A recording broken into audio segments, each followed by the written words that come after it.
Welcome to the next visual novel. I'll pick English.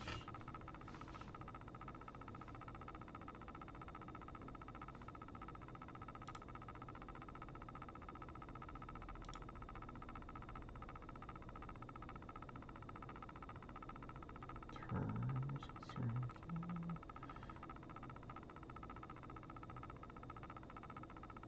game. Yes. Good.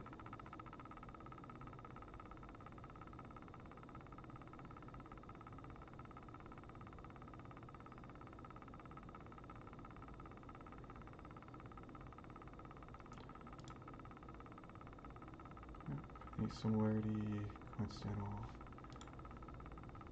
Right.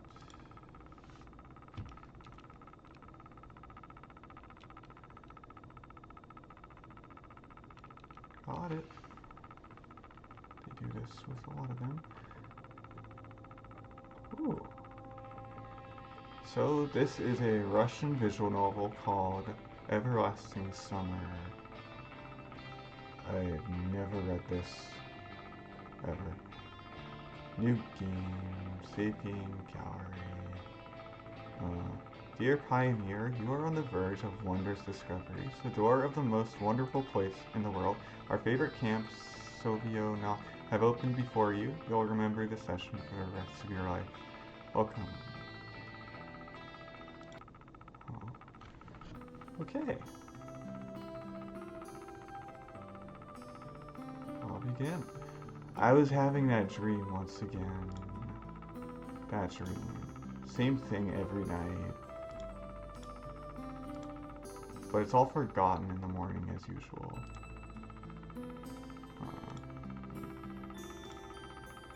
Save.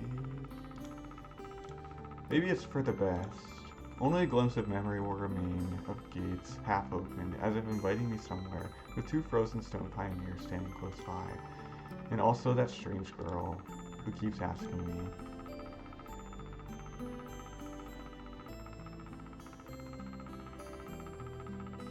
Will you come with me? Come? But where? And why?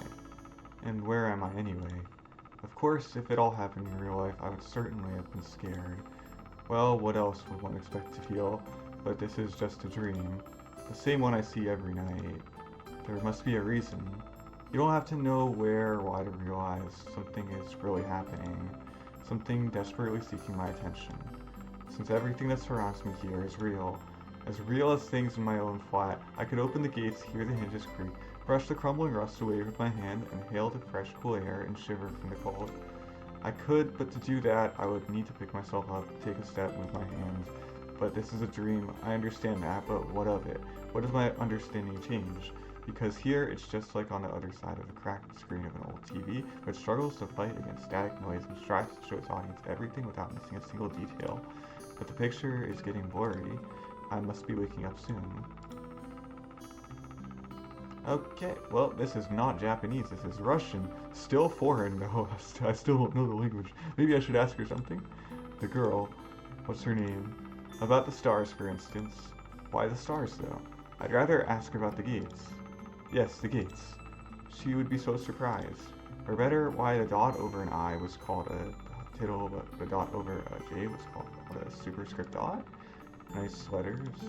As if they don't exist anymore. Still, what do letters, gates, and stars have to do with this place? Because even if I'm having this dream every night, which will be forgotten soon anyway, I've got to look for answers here and now. And there, if you look carefully, you can see the Magellanic clouds, as if I'd ended up in the southern hemisphere. Oh.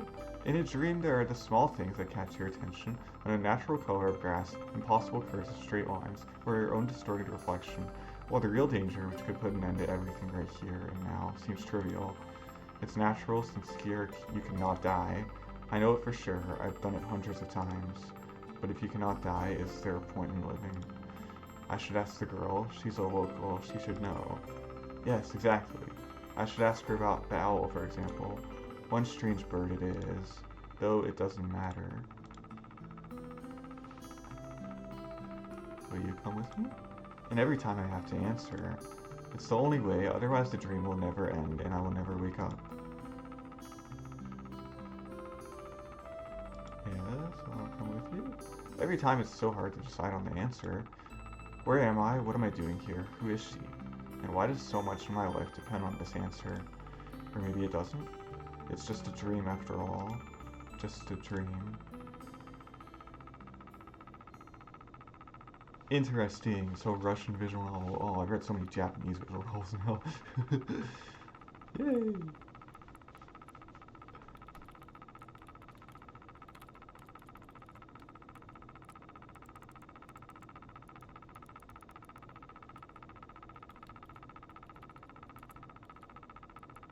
Oh, look at that.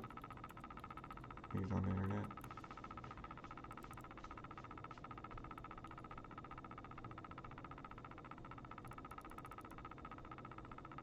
Is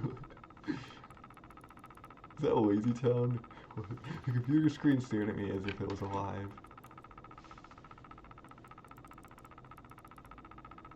Sometimes it really did seem to me that it was conscious of itself, had its own thoughts and wishes, ambitions, that it had feelings, could love and suffer.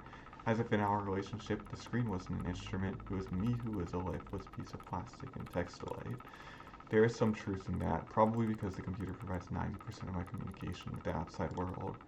Anonymous image boards, some chats from time to time, rarely ICQ or Jabber, and forums even more rarely.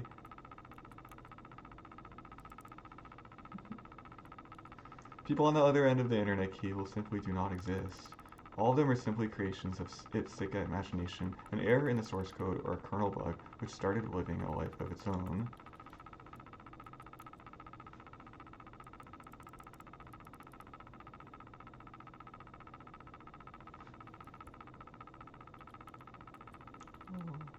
Worry. That's better. If one looked at my existence from the outside, such thoughts would seem crazy, and a psychologist would surely give me a bunch of sophisticated diagnoses and maybe write me a doctor's referral to the loony bin. Aw, man. Are you considered clinically insane?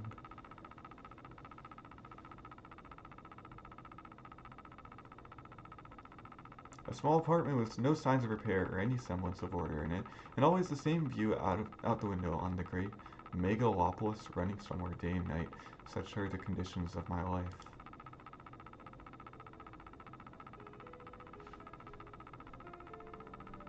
Well, of course, it didn't all start like this. I was born, went to school, and finished it like all the others. I was accepted at university, where I spent a year and a half trailing behind and struggling. I drifted through several jobs.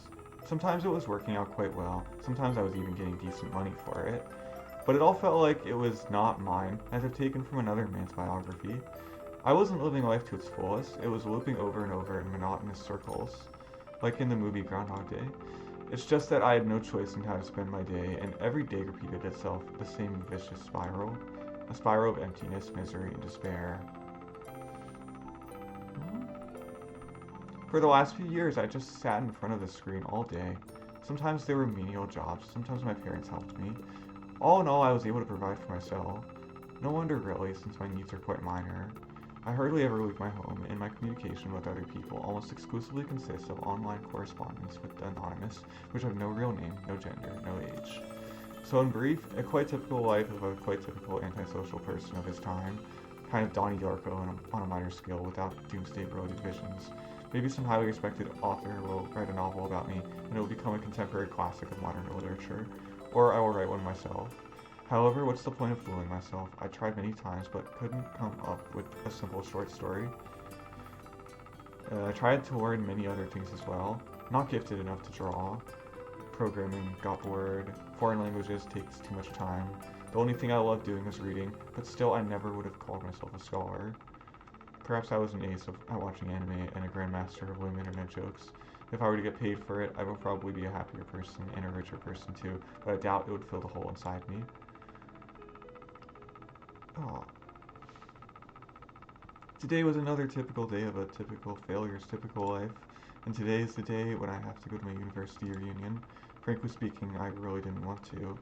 What is the point? The time I spent with them was so short. However, I was persuaded by a friend, my former university mate, and one of the few with whom I kept in touch other than through the internet.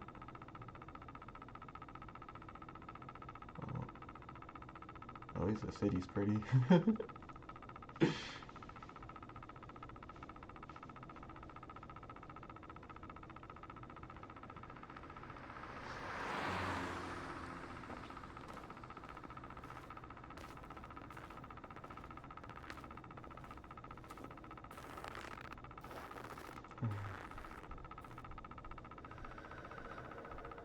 What's going on with you, huh? Why do you think you're a failure? What happened to you? A frosty evening. Bus stop. Waiting. I never liked winter. Though hot summer is not my season either. It's just that I see no reason to point out any particular time of the year. It doesn't matter much what the weather is outside when you stay at home 24/7. The bus today was running so late that I was about to curse it all and spend my last few hundred rupees for a taxi. The idea of just returning home didn't cross my mind for some reason. Rubles. As usual, millions of thoughts flew through my mind, but there was not a single useful one to seize on. Such a thought that you could bring into existence, give a shape, turn into an idea, and put into practice.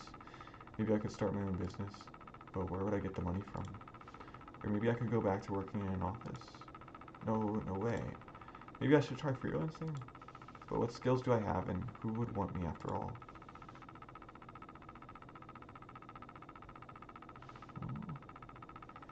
I suddenly remembered my childhood, or rather my teen years, the time when I was 15 to 17 years old.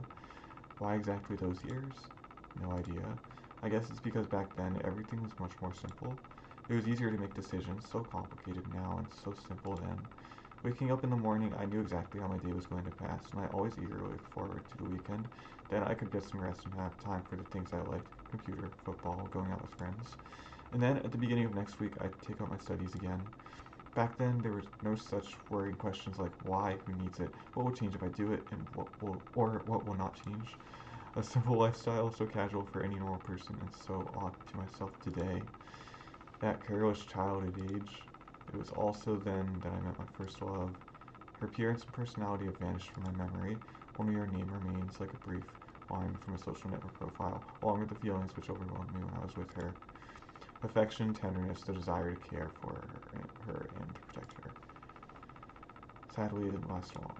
Today, I can hardly imagine something like that happening. I'd probably like to meet a girl, but I don't know how to start a conversation, what on earth to discuss, and how to attract her. Well, I haven't met any suitable girls for a long time, but where can I meet one anyway? But the sound of an engine brought me back to reality. A bus pulled over. There was something abnormal about it, I thought. Then again, it doesn't matter, only the 410 runs this route.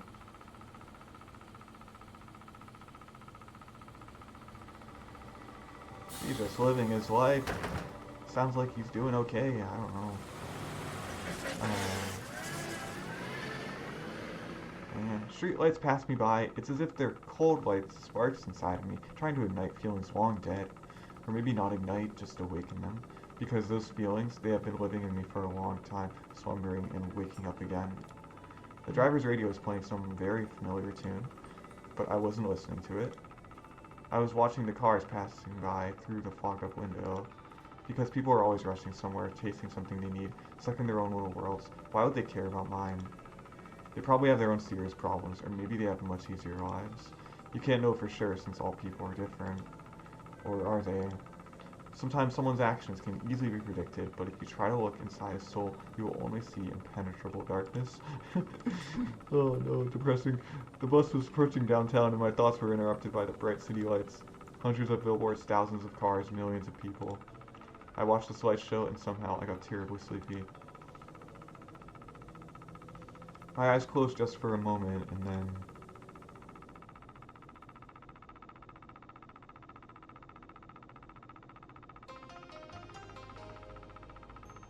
Whoa!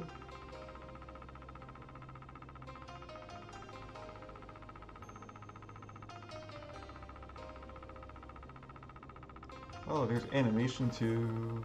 Yay!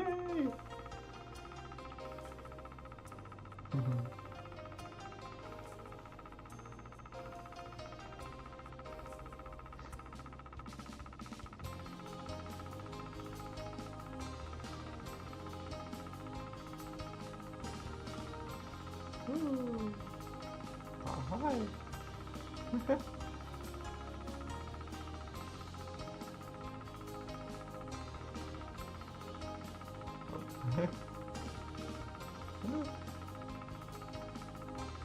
Oh.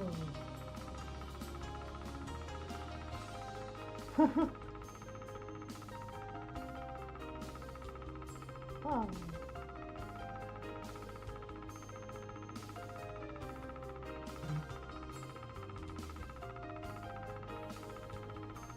Fine. Oh, well, nice to meet you all. Ooh.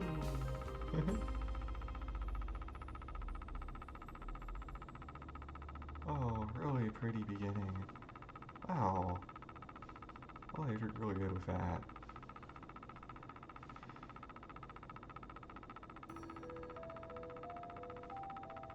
Ooh. Bright daylight struck my eyes. At first, I didn't pay attention as I wasn't fully awake yet. On their own, my legs carried me towards the door. Oh, it looks like I fell asleep and missed my stop. But there was no door. I looked around the bus and realized that it wasn't a good old worn out LIAZ. Instead, the bus was an Icarus model, a new one. I froze in shock. How? How? Oh, what? Am I dead? Have I been kidnapped? Oh, I must be dead. I've patted myself down feverishly, slapped myself painfully in the face a few times, banged my forehead on the back of one of the bus seats. It's clear, either I'm still alive or you can still feel pain when you're dead. But how could this happen? Maybe I slept for too long and ended up in the bus depot. And then what? Did they put me onto another bus? I rushed out and took a look around. Greenery wherever I looked, tall grass on the roadside, trees, flowers. Summer. But how? It was winter just a moment ago. My head was aching unbearably, as if it was going to explode. Slowly I began to remember.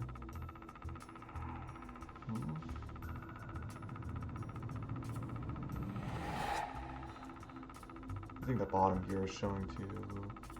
Hey, yeah, I'm recording this in November. A long road running off into the distance. Forests, plains, fields, lakes, and forests again. I think I was sleeping, but then how can I remember all of it? And then a gap. Some girl leaning over me. She softly whispered something into my ear. Then a gap again.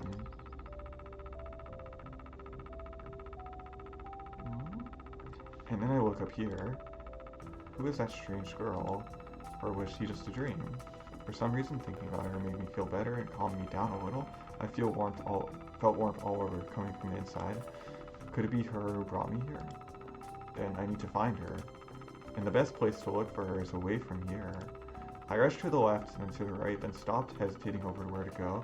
Finally, I ran in the direction from which the bus had probably came.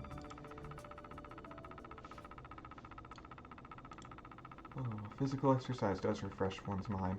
Thoughts become clear, and it gets a little easier to evaluate the surrounding reality. Not in my case, however. I was sitting on the roadside, wheezing and trying to ease my sore throat by gulping breaths of hot air. In any case, the run did its job. The fear withdrew for a while. Maybe I really am just dreaming? Though recalling my self-harm on the bus, I immediately rejected the idea. I am neither dreaming nor dead. A narrow road ran through the field and far into the distance. That exact same road from my dream. I must be very far away from home.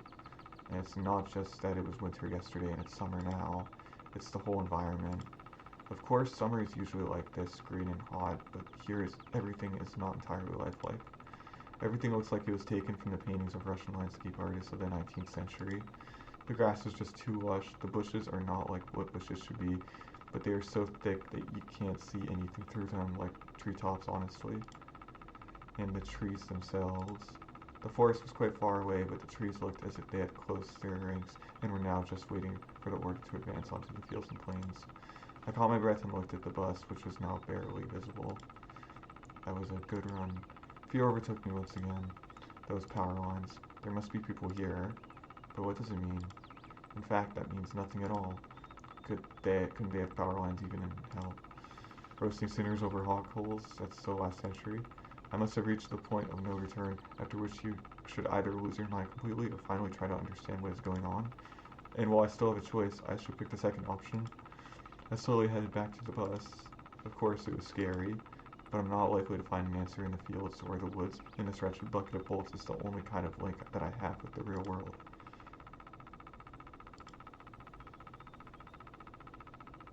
I should carefully scout the area. A brick wall and its gates crowned with a Совёnok sign. Statues of pioneers standing on either side, and a road sign nearby showing the bus route number 410. The trip's taking a bit too long today. I smirked. A person may start acting inappropriately in extreme situations. Something like that's probably happening to me now. This place didn't look abandoned at all. No rust on the gates, no damage on the to the walls. So, you know, what could have a name like that? Judging by the pioneer statues, it could be a kid's summer camp. Moreover, it appears to be open. Of course, the simplest explanation, logically speaking, explains nothing at all. The strange girl, the altered bus, summer, the pioneer camp.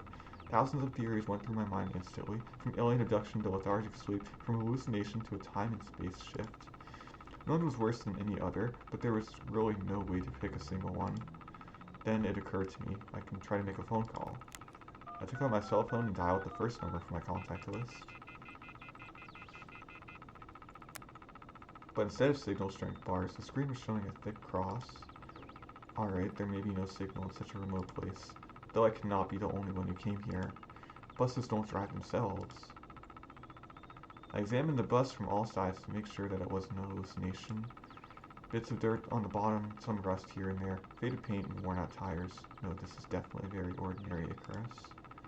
Yeah, exactly the kind of bus which takes you to places beyond your understanding if you carelessly fall asleep. I gave a nervous chuckle. It came out by itself, sporadically, because this wasn't the right place or time to laugh. But where on earth is the driver? I cautiously sat down on the curb beside the bus and started to wait. My patience didn't last long. My anxiety seemed to have reached its peak, and I started to go slightly mad. In such a situation, anyone would have probably felt something similar. Aliens and parallel universes were gone from my imagination, leaving only void and darkness. Is this how everything will end? How my life will end? But I wanted to do so much. There were so many things I had no time for yet. I was overwhelmed by the idea this was definitely the end. But why? It's not fair. Sure, I am no worse than anyone else. God, why?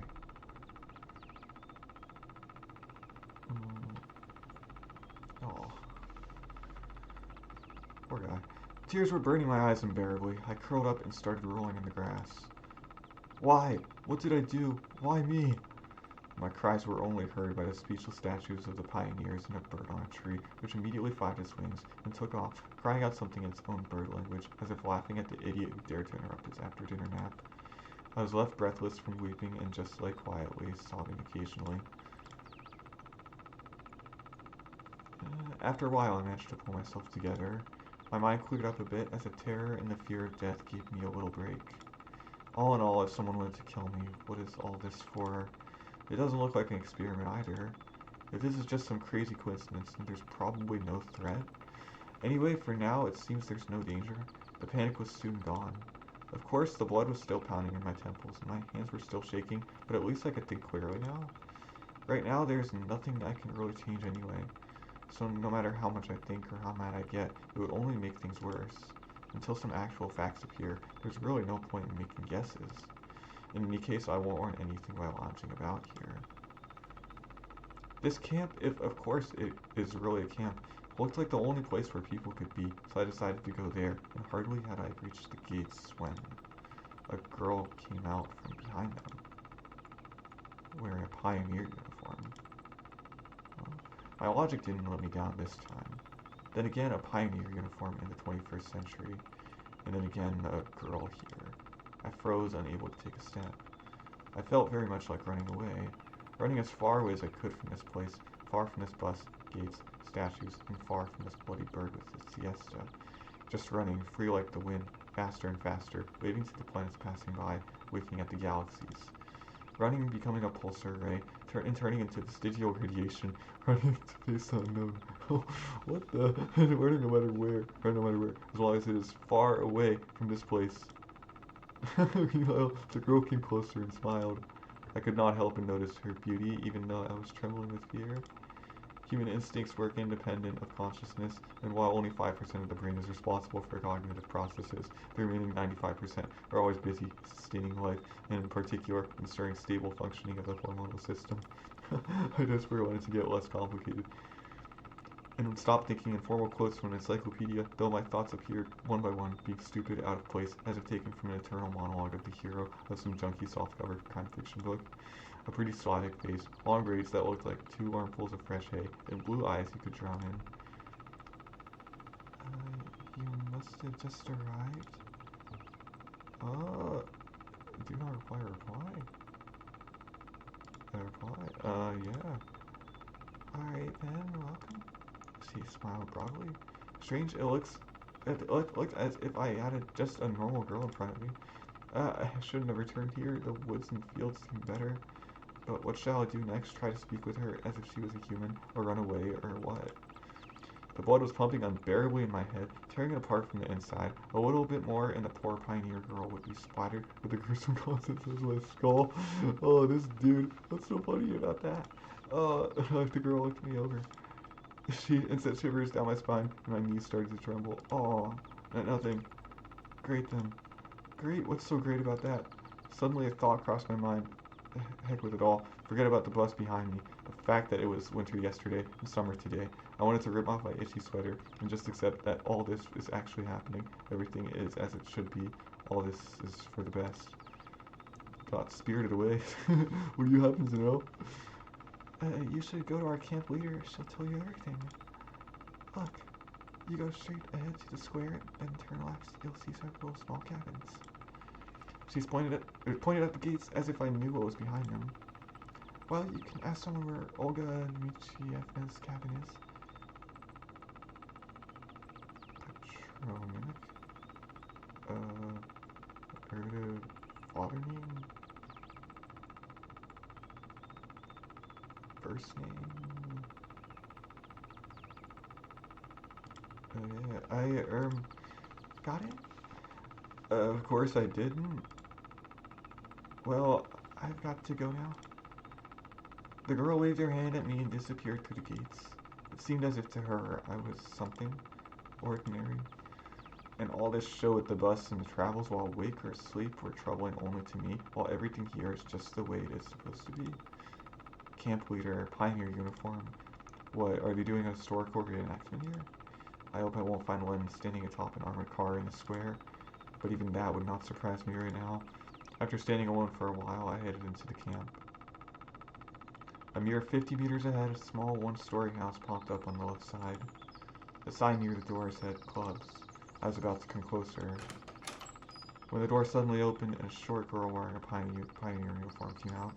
Her pretty face gave me the impression of one suffering for the fate of the whole of mankind with a truly universal sorrow. As soon as she saw me, the girl froze as if frightened. I froze too, considering what was the best to do, to approach first or wait until she showed some initiative, or maybe run away after all. Although this last option was constantly being suggested only by my self-preservation instinct, at least that's what I like to believe. Not the worst human instinct, but far from the most logical. If this instinct played poker against deductive abilities, the outcome would be predetermined. And those deductive abilities, or at least their semblance, were hinting to me that there was no need to be afraid of this girl. Oh, suddenly somebody jumped out of nearby bushes. A girl wearing a bright red t-shirt with USSR written on it. That's such a perfect reproduction of the age. She looked quite short from a distance, was probably younger than both pioneer girls, the one at the gates and this girl at the door of the clubs. At last I decided to come closer, but the USSR, as I called her in my mind, jumped towards the first girl and started telling her something while wildly waving her arms.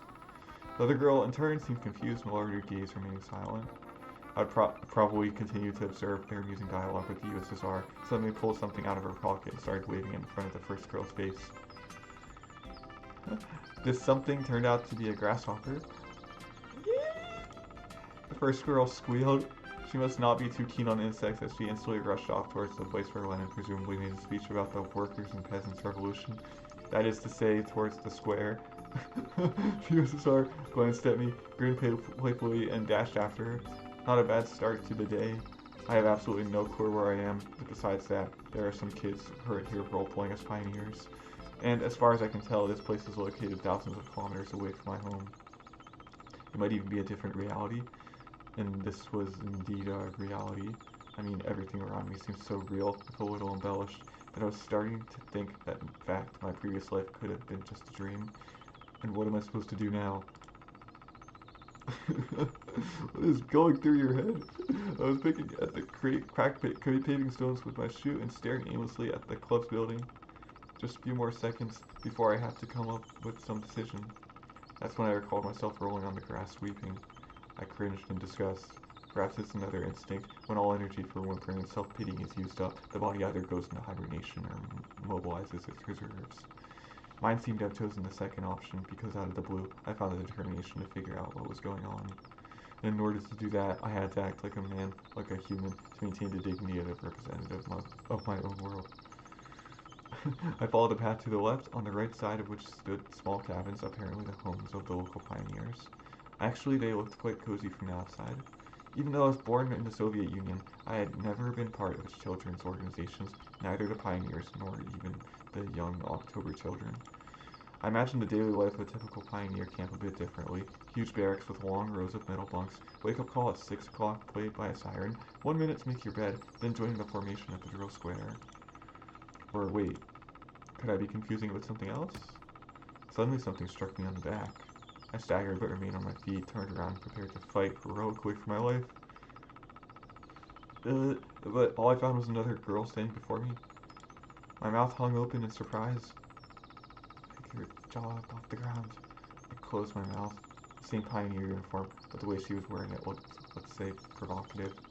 Like all the girls I had met here before, this one was rather cute, but her overly arrogant expression killed any desire to get to know her better. "You here, are you?" "Fine, see ya." She threw a threatening glance at me and walked past. I waited for the pioneer girl to turn at the corner. Who knows what else she might have been up to. The most interesting thing was that even this hostile girl seemed completely normal to me. She did not give off the feeling of some deadly danger, except maybe the danger of getting punched in the nose. At last I managed to make it to the square. There was no Lenin or unarmored car, although one could easily expect something like that after all this had happened. Instead, however, a monument to a certain comrade towered in the middle of the square. The letters on the pedestal read, it must be some figure in the party. There were some small benches at the sides. It's quite pleasant here. Where did that girl tell me to go? To the left or to the right? To the left, to the right, to the left, to the right. Why am I going there anyway? Right, I decided to pretend to be normal. So, to the right. So, through a small grove. I came out at a pier.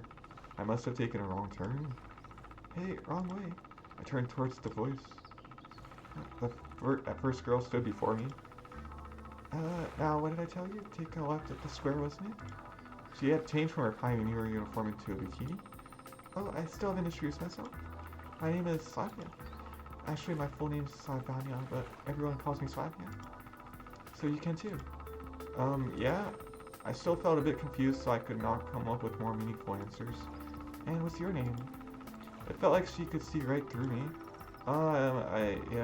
Semyon. Nice to meet you, Semyon. Alright, I'm almost done here. Could you wait here a minute? I'm going to change and we'll go to Olga Dmitrievna together, agreed? Agreed. After this exchange, she ran off. I sat on the pier and let my feet hang into the water.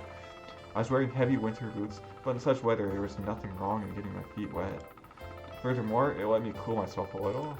Looking at the river, I was brainstorming and processing everything that has happened. If this is some kind of conspiracy, it's a weird one, even too friendly at times.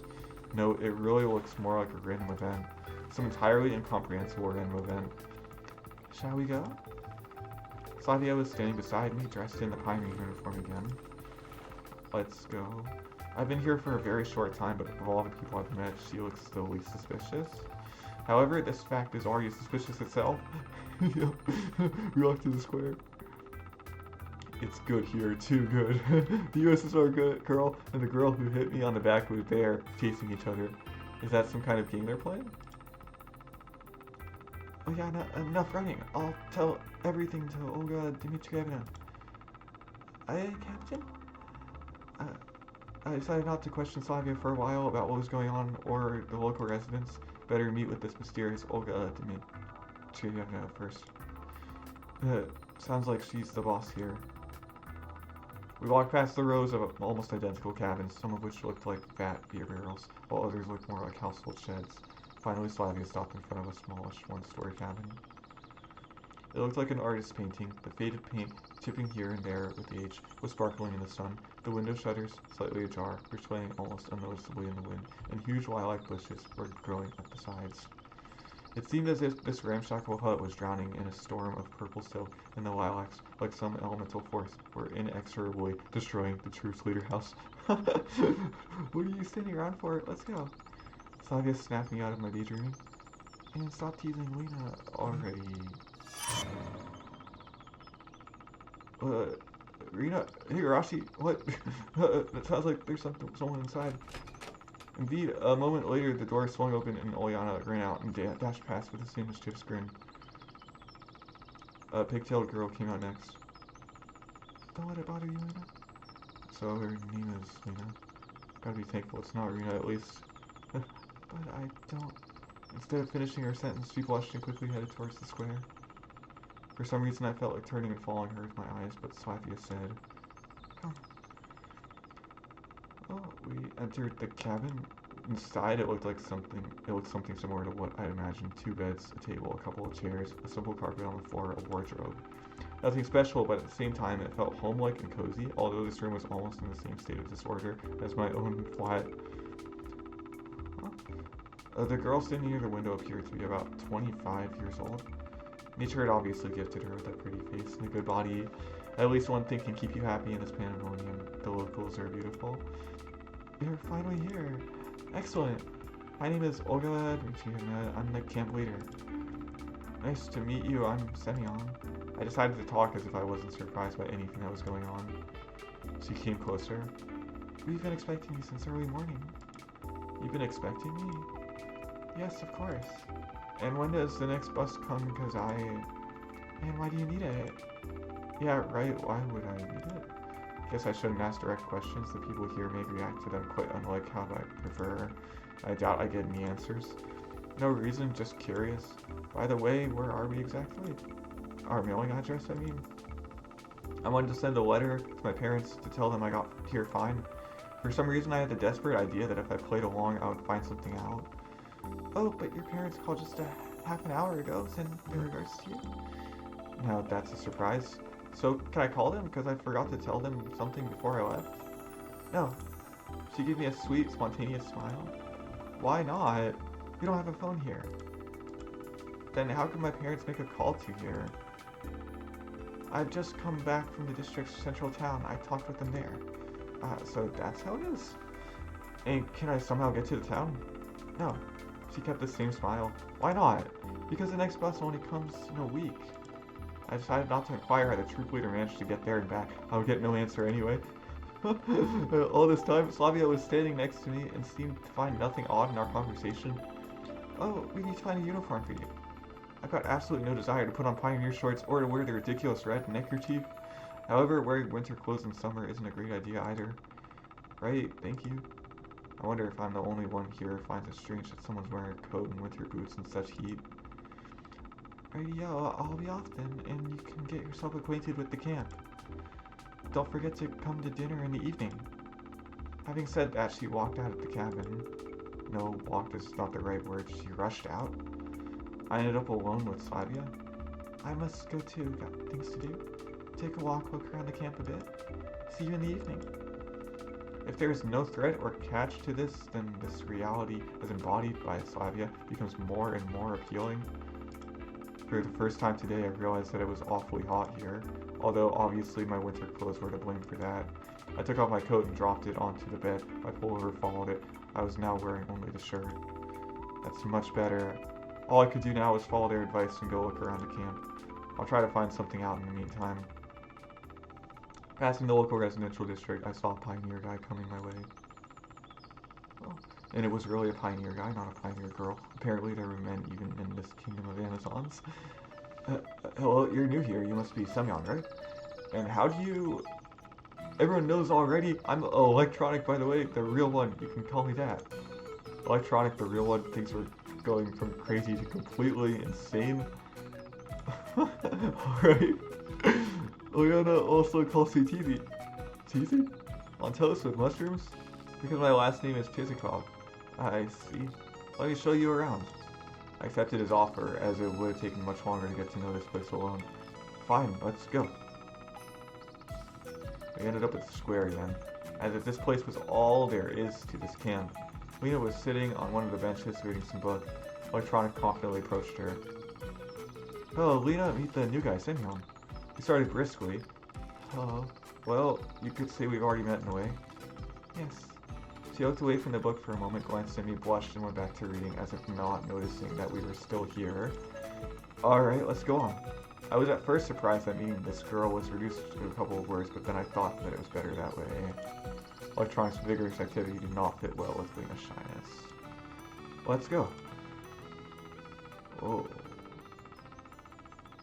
Okay. Well, we're at a summer camp. Just out of nowhere. I've been to camp before, it's fun. Well, this is definitely pretty unusual for a camp, but it should be alright. We'll see.